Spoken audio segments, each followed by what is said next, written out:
এই তো আমি চলে এসেছি যে আমার মেস্ত পড়া করাই নিয়ে। এই তো এখন ঘুরে ঘুরে তেল দিয়ে দিলাম। এখন দিয়ে দিলাম মরিচ কুচি। মরিচ কুচি দেওয়ার পর এক খাবলা পেঁয়াজ কুচি দিয়ে দিলাম।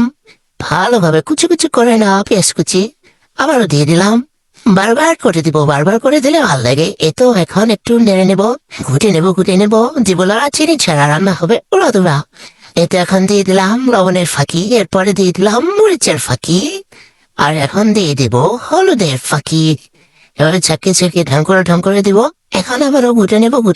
এই তো ঘুটে একদম পেঁয়াজ মরিচ গুলো কষিয়ে নেব, ভালোভাবে কষাতে হবে।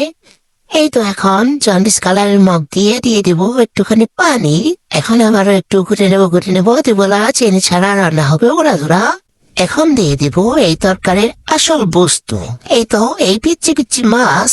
এই মাছের নাম কি জানি না। এখন মাছগুলোকে সমস্ত মশলার সাথে একটু মিশিয়ে নেব, ঘুটে নেব। বেশি গোটা যাবে না, বেশি ঘুটলে আবার একবারে লেটকা ফেটকা হয়ে যাবে, তাহলে মাছের খিচুড়ি হয়ে যাবে।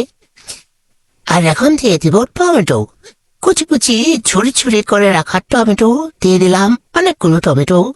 এই তো টমেটো দিয়ে ছোট মাছ, সেই স্বাদ অনেক মজা। এটা এখন একটু ঘুটে নিচ্ছি দেবদারা চিনি ছাড়া রান্না হবে ওরা তোরা। এই তো এখন ঢেকে দিয়ে কিছুক্ষণ কষিয়ে নিব।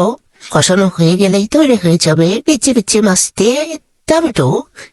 টমেটো দিয়ে পিচ্ছি মাছের তরকারি। তো কষানো হয়ে গেছে। এখন দেখেন তরকারি কালারটা মাশাআল্লাহ অনেক সুন্দর হয়েছে, জাস্ট ওয়াও। এখন জায়গা, টাটা বাই বাই, আল্লাহ হাফেজ।